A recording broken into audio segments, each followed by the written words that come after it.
ગુજરાત સરકાર દ્વારા રાજ્યમાં વધી રહેલા સાયબર ગુનાઓ પર અસરકારક અંકુશ લાવવા અને બેંક ખાતાઓ ભાડે આપવાની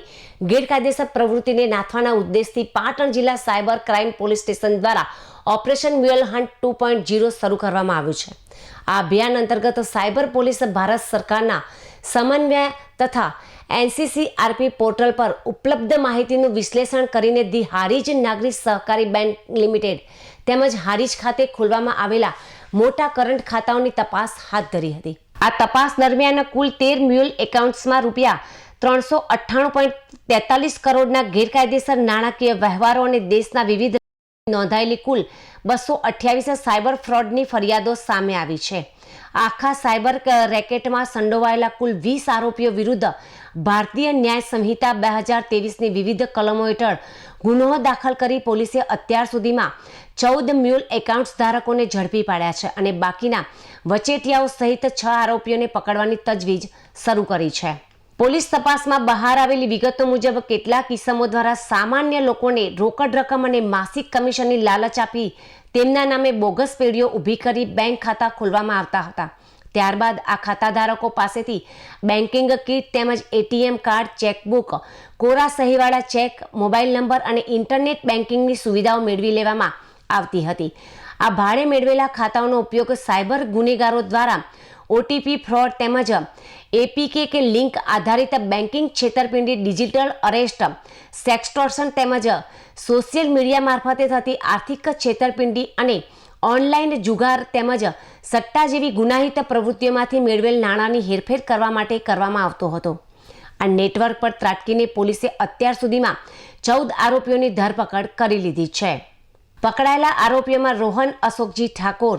વિષ્ણુભાઈ હરગોવનભાઈ પ્રજાપતિ તેમજ ચિરાગ રામજીભાઈ પ્રજાપતિ, પાર્થ કમલેશભાઈ પ્રજાપતિ, ચેતન ભગવાનભાઈ ઠક્કર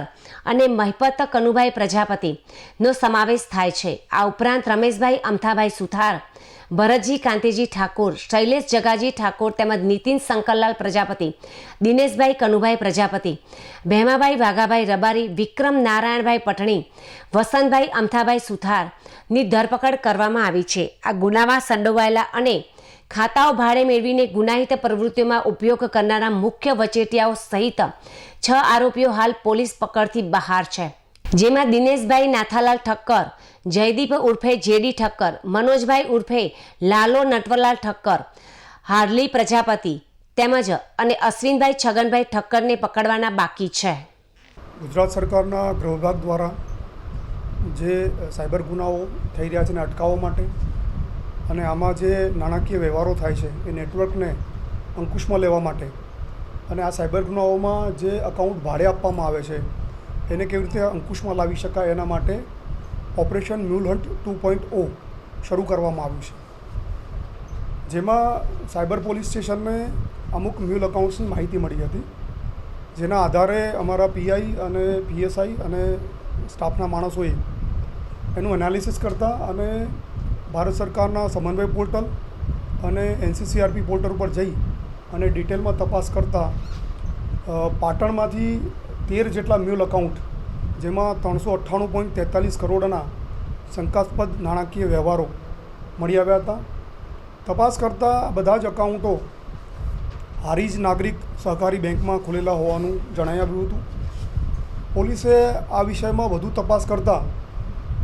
ટોટલ 398.43 કરોડના નાણાકીય વ્યવહારો મળી આવ્યા, જે ગેરકાયદેસર હતા અને સાથે સાથે 228 જેટલી NCCRPની ફરિયાદો પણ આ નાણાકીય વ્યવહારો બાબતે થયેલી હતી। પોલીસે આ બાબતમાં વિશેષ તપાસ કરતાં 13 જેટલા ખાતાધારકો અને 7 અન્ય લોકો જેમણે આ ખાતાઓનો ઉપયોગ કર્યો છે એ લોકોના નામજોગ અને અન્ય જેમણે આ ખાતાઓ ખોલવા માટે, ઓપરેટ કરવા માટે અન્ય રીતે જે મદદ કરી છે એમના વિરુદ્ધ પાટણ સાયબર પોલીસ સ્ટેશનમાં એક ફરિયાદ દાખલ કરી અને 14 જેટલા આરોપીઓને અટક કર્યા છે। અન્ય જેટલા 6 આરોપીઓ જે છે એમને એમની શોધખોળ હાલ પોલીસ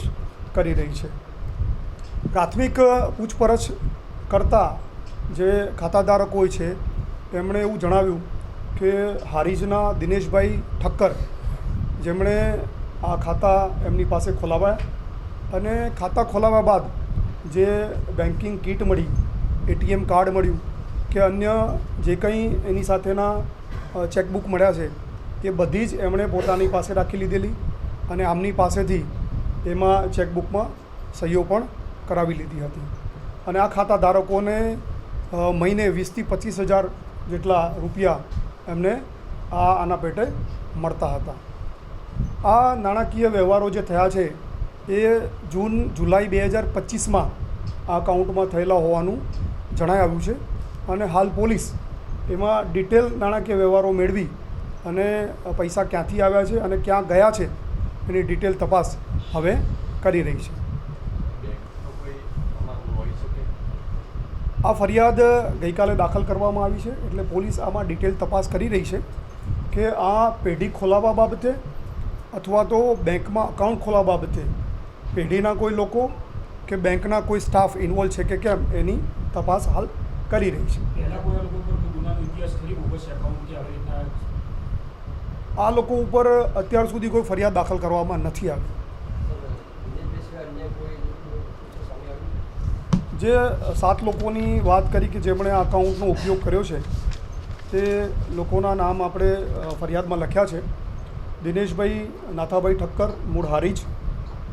મનોજ ઉર્ફે લાલા નટવરભાઈ ઠક્કર જે મૂળ સાતલપુરના છે, હાર્લી પ્રજાપતિ પાટણ, હર્ષદભાઈ ઠક્કર વારાહી મૂળ હાલ અમદાવાદ, અશ્વિનભાઈ છગનભાઈ ઠક્કર અમદાવાદ અને જયદીપ ઉર્ફે જેડી ઠક્કર અમદાવાદના નામો પ્રાથમિક રીતે આપણને મળી આવ્યા છે અને આ બધાના નામો અત્યારે ફરિયાદમાં આપણે દાખલ કર્યા.